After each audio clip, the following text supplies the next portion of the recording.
Hey everyone, it's your girl Whitney Husbands here, and we welcome you to Idea to Income, presented by Eastern Credit Union. Today, you have the opportunity to learn, because if you're a hustler, we're going to change that mentality to start a serious business. How is this going to start? Regardless if you're home baking, or even you're doing nails, selling out of a trunk, or you just have an idea to start a business, this podcast is definitely for you. To jumpstart the very first episode, representing Eastern Credit Union, sitting with us today is the Deputy CEO, Mr. Kester Lashley, to give us more insight on how we could start our business. Thank you, Whitney, for having me. Yes. Thank you for that introduction. Yeah, brilliant mind.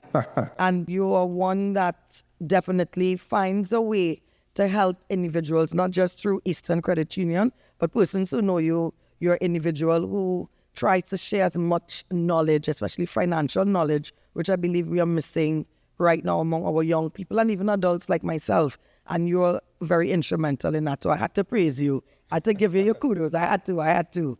Thank you very much. So let's start off about, I mentioned persons having a hustle as a business.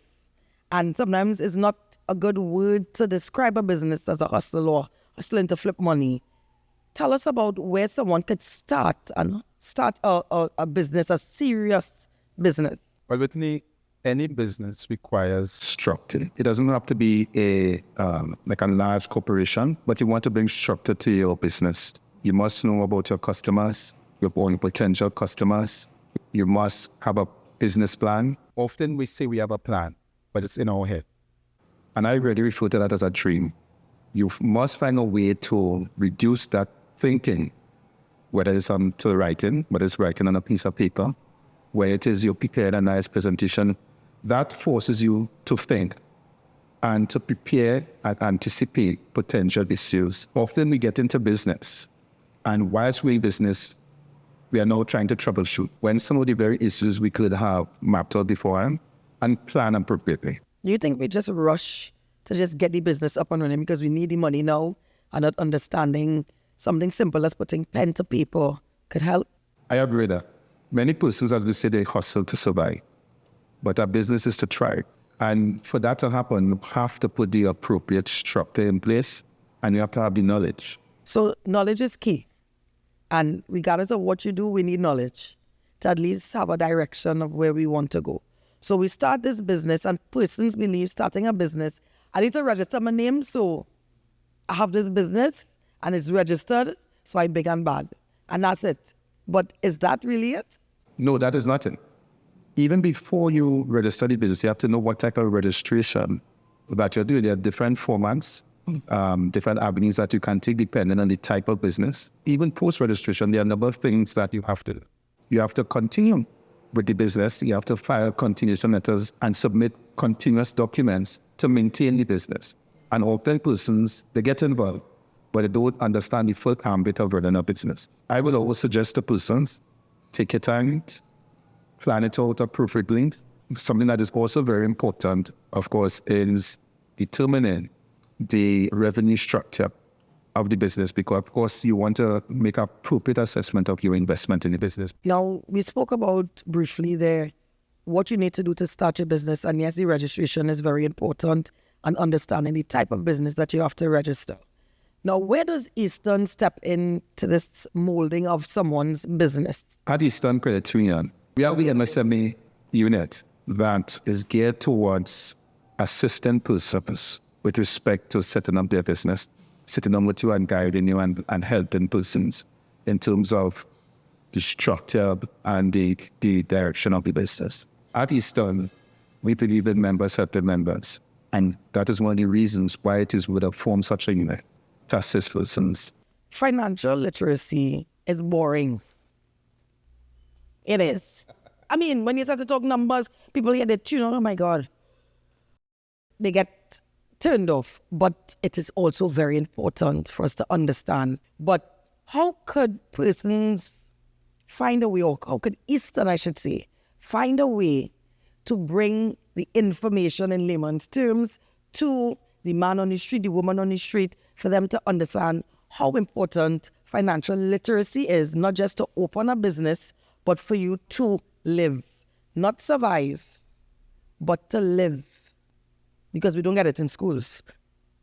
I mean, we have maths, we have maths, we learn these things, X plus Y equals, but honestly, the day-to-day, interaction with financial institutions and not understanding the jargons and the words and the percentages and why we accumulating interest and how interest works in your favor or may not work in your favor and where's the best place to go. How are we able to send that message for financial literacy?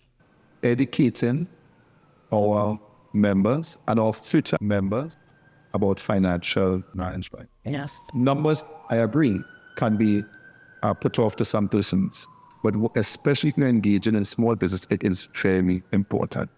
Very, very, very important. You must know your numbers. And we are here to assist you in trying to get that understanding. We'll try to bring across the message in a way that it is as easy as possible for you to understand.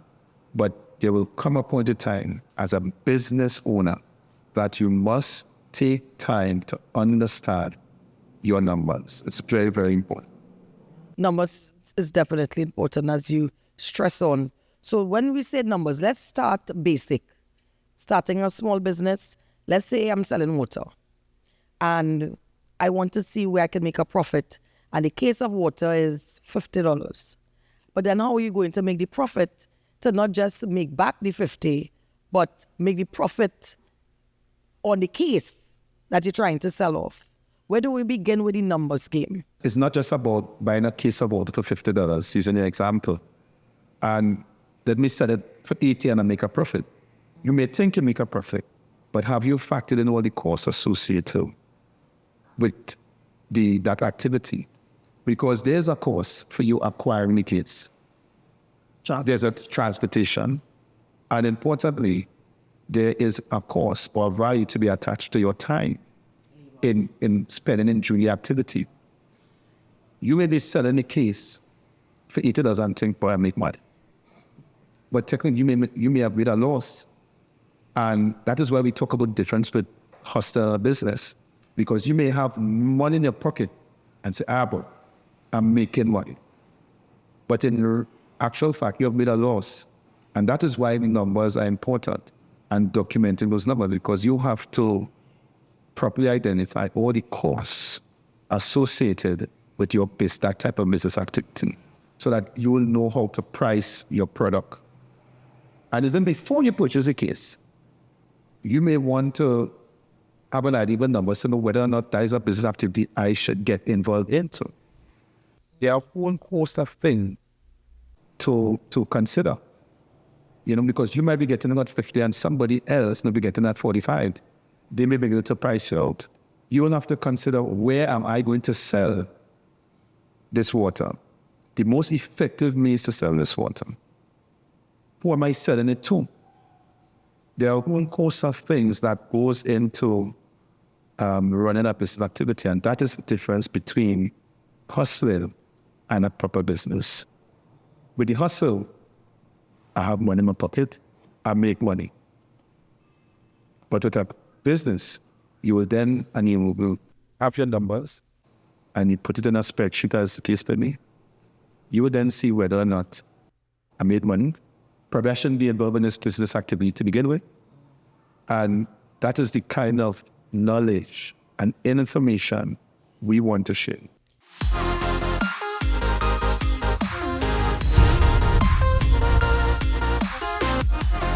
Now remember, any questions you need answered, make sure and email us at ideatoincome@easterncott.com, and make sure and follow us on Instagram and Facebook at Eastern Credit Union. Eastern Credit.